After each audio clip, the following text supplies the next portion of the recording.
19ویں پارے میں آتی ہے سورہ الفرقان۔ سورہ فرقان مکی ہے، اس میں 77 آیات اور 6 رکوع ہیں۔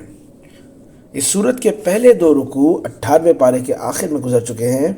اس سورت کی ابتدا قرآن عظیم کے ذکر سے ہوئی ہے، جس کے بارے میں مشرکین مختلف قسم کے اعتراضات اٹھاتے اور اس کی آیات جھٹلاتے تھے۔ تیسرے گروہ کے خیال میں یہ واضح جادو تھا۔ قرآن کے بعد صاحب قرآن یعنی حضور پاک صلی اللہ علیہ وسلم کا تذکرہ ہے۔ ضدی اور معاند لوگ آپ کی تکذیب کرتے ہیں۔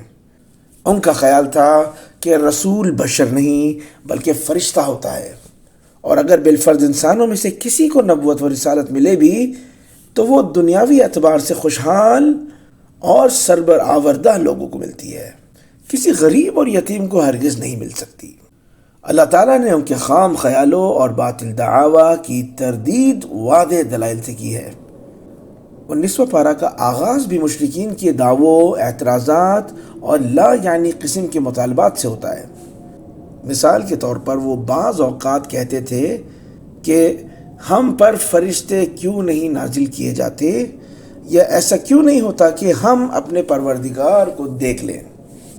اس کے جواب میں فرمایا گیا، فرشتوں کو یہ اس وقت دیکھ پائیں گے جب وہ ان کی روحیں قبض کرنے کے لیے آئیں گے، اور جب یہ فرشتوں کو دیکھ لیں گے تو ان کے لیے کوئی خوشخبری نہیں ہوگی، چونکہ قبولیت اعمال کی بنیادی شرط ایمان سے یہ خالی ہے۔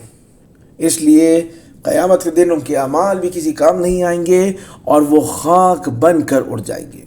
وہ دن ان کے لیے بڑا سخت ثابت ہوگا۔ یہ ندامت کی وجہ سے اپنے ہاتھوں کو کاٹیں گے اور کہیں گے کہ اے کاش ہم نے پیغمبر کا راستہ اختیار کیا ہوتا۔ اس دن اللہ کا رسول اللہ کے حضور شکایت کرے گا، اے میرے رب، میری قوم نے قرآن چھوڑ دیا تھا۔ یا اللہ۔ امام ابن قیم رحمہ اللہ فرماتے ہیں کہ قرآن کو چھوڑنے کی کئی صورتیں ہیں۔ پہلی یہ کہ نہ قرآن کو سنے نہ اس پر ایمان لائے۔ دوسری یہ کہ پڑھتا بھی ہو اور ایمان بھی رکھتا ہو لیکن اس پر عمل نہ کرتا ہو۔ تیسری یہ کہ زندگی کے معاملات اور تنازعات میں اسے حکم نہ بنائے۔ چوتھی یہ کہ اس کے معانی میں غور و تدبر نہ کرے۔ پانچویں یہ کہ قلبی امراض میں اس سے شفا حاصل نہ کرے۔ مشرکین یہ اعتراض بھی اٹھاتے تھے کہ جیسے تورات اور انجیل ایک ہی بار میں نازل ہو گئی، یوں ہی قرآن بھی یک بار کیوں نہیں نازل ہو جاتا۔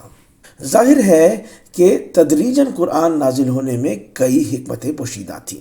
مثلاً اس کا حفظ کرنا، اس کے معانی کا سمجھنا، احکام کا ضبط کرنا اور عمل کرنا آسان تھا، لیکن یہاں اللہ تعالیٰ نے صرف ایک حکمت بیان کی ہے، وہ یہ کہ تھوڑا تھوڑا نازل کرنے کا مقصد یہ تھا کہ آپ کا قلب مبارک نور قرآن سے منور ہوتا رہے، اس کے حقائق اور علوم سے آپ کی روح کو غذا اور دل کو تقویت حاصل ہو۔ جاننے والے جانتے ہیں کہ یکا یک برسنے والی تیز بارش کھیتی کو تباہ کر دیتی ہے، لیکن آرام سے سکون سے جو بارش ہوتی ہے اس سے زمین کو بڑا فائدہ ہوتا ہے۔ ان اعتراضات کے بعد رسول اکرم صلی اللہ علیہ وسلم کو تسلی دینے کے لیے حضرت موسیٰ، حضرت ہارون، حضرت نوح، حضرت ہود اور حضرت صالح علیہ السلام کی قوموں کا ذکر کیا گیا ہے۔ اس کے علاوہ اللہ کی قدرت اور وحدانیت کے دلائل بیان کیے گئے ہیں۔ اس سورت کے آخر میں عباد الرحمن یعنی رحمان کے مخصوص بندوں کی 13 صفات ذکر کی گئی ہے۔ پہلا یہ کہ ان کے اندر تواضع ہوتا ہے یعنی عاجزی ہوتی ہے۔ دوسرا یہ کہ جاہلوں سے اعراض کرتے ہیں۔ تیسرا راتوں کو نماز و عبادت۔ چوتھا جہنم کے عذاب سے خوف۔ پانچواں خرچ کرنے میں اعتدال۔ چھٹا نہ فضول خرچی اور نہ ہی بخل۔ ساتواں شرک سے مکمل اجتناب۔ آٹھواں قتل ناحق سے بچ کر رہنا۔ نواں زنا اور بدکاری سے اپنے آپ کو بچا کر رکھنا۔ 10واں جھوٹی گواہی سے اعتراض۔ 11واں گانے بجانے اور برائی کی مجلس سے پہلو تہی۔ 12واں اللہ کی کتاب سن کر متاثر ہونا اور اس سے فائدہ اٹھانا، اور 13واں اللہ تعالیٰ سے نیک بیوی بچوں کی دعا، اور یہ دعا کہ ہمیں ہادی اور مہتدی بنا دیا جائے۔ اس سورت کی ابتدا حروف مقطعات میں سے توسین میم کے ساتھ ہوئی ہے، اور عمومی اسلوب کے مطابق اس کے فوراً بعد بندوں پر اللہ تعالیٰ کے بہت بڑے احسان یعنی قرآن کا ذکر ہے۔ قرآن کے بارے میں ایک احساس ذمہ داری تو رسول اکرم صلی اللہ علیہ وسلم کا تھا۔ آپ اس کے علوم و معارف اور احکام بندوں تک پہنچانے میں اپنی جان کو ہلکان کیے ہوئے تھے، اور آپ کے دل میں انسانیت کی ہدایت کا ایسا درد تھا جو لگتا تھا کہ آپ کی جان ہی لے لے گا۔ دوسرا رویہ مخالفین کا تھا، جن کے سامنے نصیحت اور ہدایت کی جو بھی بات آتی تھی اس سے اعراض کرنا ضروری سمجھتے تھے۔ اس کے بعد اس صورت میں متعدد انبیاء کرام علیہم السلام کے قصے بیان کیے گئے ہیں۔ ان قصوں کی ابتدا حضرت موسیٰ علیہ السلام کے قصے سے ہوتی ہے۔ انہیں اللہ تعالیٰ نے نبوت عطا فرما کر فرعون کے پاس جانے کا حکم دیا۔ آپ حکم باری کی تعمیل میں خدائی کے اس جھوٹے دعوے دار کے دربار میں پہنچے۔ اس موقع پر فرعون اور آپ کے درمیان جو گفتگو ہوئی اس کی چند جھلکیاں اللہ نے سورہ شعراء میں ذکر فرمائی ہیں۔ فرعون نے سب سے پہلے اپنے احسانات ذکر کیے کہ میں نے تمہاری تربیت کی تھی۔ آپ نے فرمایا تمہیں احسان جتلانے کا کیسے حق پہنچتا ہے جبکہ تم نے میری قوم کو غلام بنا رکھا ہے۔ اس نے قتل کا واقعہ یاد دلایا جو اتفاقاً آپ کے ہاتھ ہو گیا تھا، تو آپ نے جواب دیا کہ میں نے جان بوجھ کر قتل نہیں کیا تھا بلکہ غلطی سے مجھ سے یہ فعل سرزد ہو گیا تھا۔ فرعون نے تکبر اور استہزاء کے ساتھ سوال کیا یہ رب العالمین کیا چیز ہے؟ آپ نے فرمایا رب العالمین وہ ہے جس نے ارض و سما کو پیدا کیا ہے، ان دونوں میں اسی کا حکم چلتا ہے۔ تمہیں بھی اسی نے پیدا کیا ہے اور تمہارے آبا کو بھی اسی نے پیدا کیا تھا۔ وہی مشرق سے سورج کو طلوع کرتا ہے اور مغرب میں غروب کرتا ہے۔ فرعون اول فول بکتا رہا، لیکن آپ نے رب العالمین کی تعریف اور تعارف تفصیل کے ساتھ ذکر کیا۔ پھر وہ دھمکیوں پر اتر آیا۔ آپ نے اسے معجزہ دکھانے کی پیشکش کی۔ اس کے کہنے پر آپ نے لاٹھی زمین پر ڈال دی جو کہ اژدہا بن گئی۔ ہاتھ کو کپڑے سے باہر نکالا تو وہ سورج کی طرح چمکنے لگا۔ اس کی چمک سے فرعون اور درباریوں کی آنکھیں چندیا گئیں۔ اس معجزے کو اس نے سحر پر محمول کیا اور آپ کو نیچا دکھانے کے لیے پورے مصر سے نامی گرامی ساحروں کو جمع کر لیا۔ مصریوں کے سالانہ جشن اور عید کے دن ایک بڑے میدان میں لاکھوں کے مجمع کے سامنے مقابلے کا آغاز ہوا۔ جادوگروں کی ڈالی ہوئی رسیاں اور لاٹھیاں دوڑتے ہوئے سانپ محسوس ہونے لگیں۔ حضرت موسیٰ علیہ السلام نے اپنی لاٹھی ڈالی تو وہ سارے سانپوں کو ہڑپ کر گئی۔ میدان صاف ہو گیا۔ ساحر حقیقت سمجھ گئے۔ فوراً رب العالمین کے سامنے سجدے میں گر کر انہوں نے ایمان قبول کر لیا۔ فرعون کی مار دھاڑ کی دھمکیوں کے باوجود وہ ایمان پر جمے رہے۔ حضرت موسیٰ علیہ السلام کے حکم سے بنی اسرائیل کو رات کی تاریکی میں مصر سے لے کر نکل گئے۔ صبح ہوئی تو فرعون نے اپنے لاکھوں کا لشکر لے کر تعاقب کیا۔ بالآخر دریا کے کنارے پر بنی اسرائیل جا پہنچی۔ دریا میں راستے بن گئے جن سے گزر کر بنی اسرائیل نجات پا گئی اور فرعون اپنے لشکر کے ساتھ غرق ہو گیا۔ اس قصے سے سبق ملا کہ بالآخر اہل حق کامیاب ہوتے ہیں اور ظالموں کا مقدر ہلاکت کے سوا کچھ نہیں۔ دوسرا قصہ حضرت ابراہیم علیہ السلام کا بیان ہوا ہے، جن کے والد آزر اور قوم بتوں کی عبادت کرتی تھی۔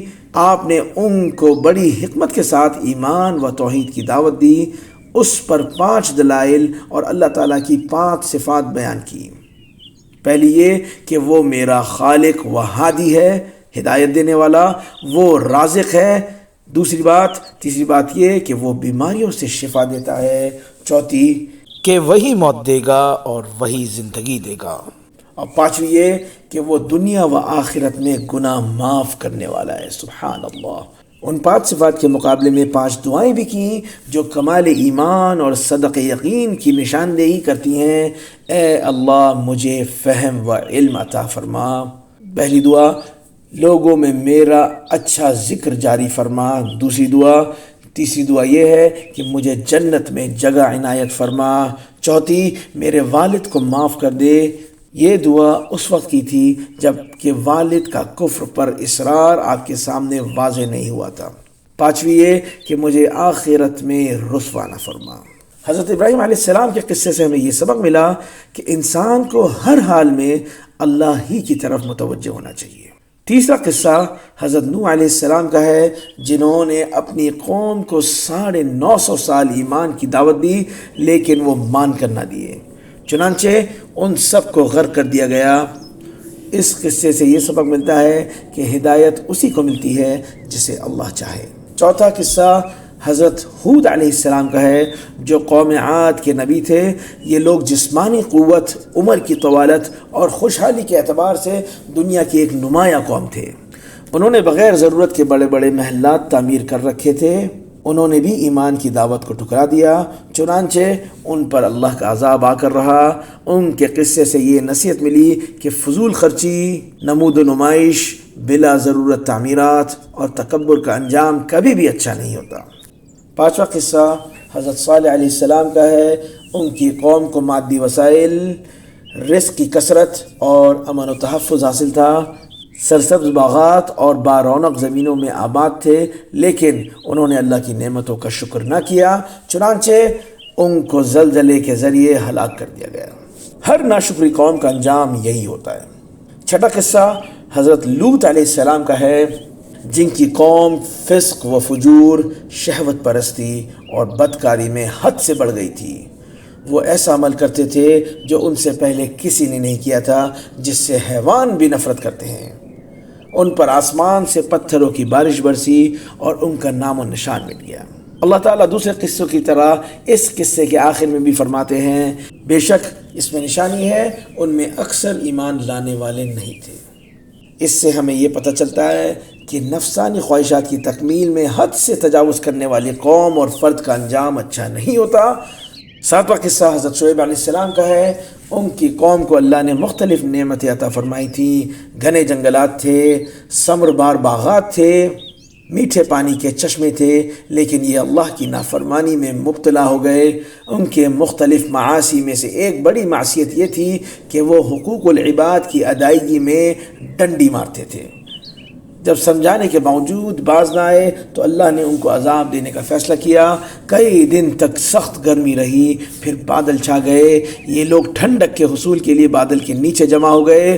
بادلوں سے آگ برسنے لگی، یا اللہ، بادلوں سے آگ برسنے لگی، زمین پر زلزلہ طاری ہو گیا اور یہ دیکھتے ہی دیکھتے کوئلہ بن کر رہ گئے۔ یا رب، استغفر اللہ ربی من کل ذنب واتوب الیہ۔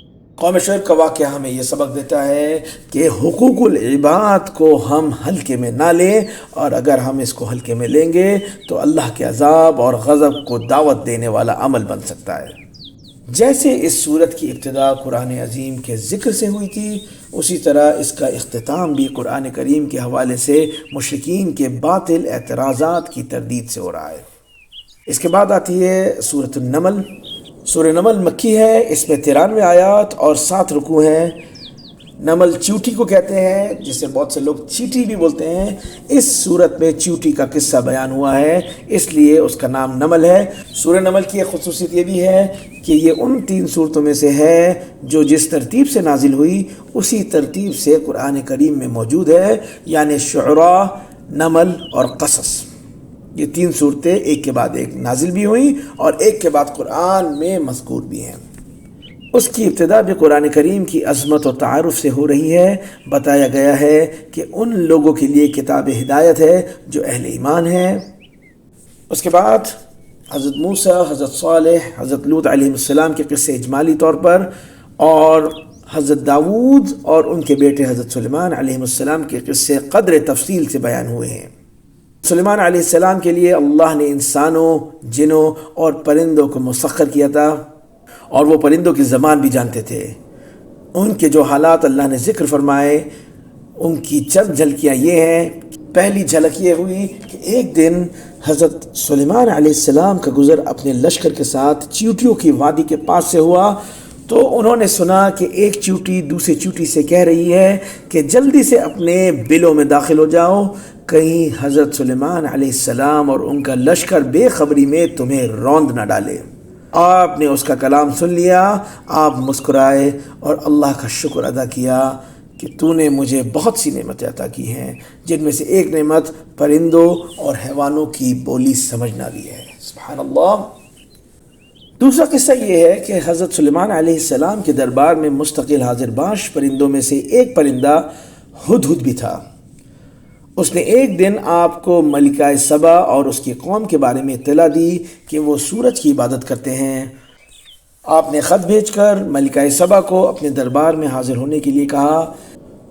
ملکہ سبا کو اپنے مادی اسباب پر بڑا ناز تھا، لیکن جب اس نے حضرت سلیمان علیہ السلام کے محلات اور ان کے جدید ترین ساز و سامان دیکھا تو اسے اپنی قوت و طاقت بہت ہی قلیل محسوس ہوئی، چنانچہ اس نے اسلام قبول کر لیا۔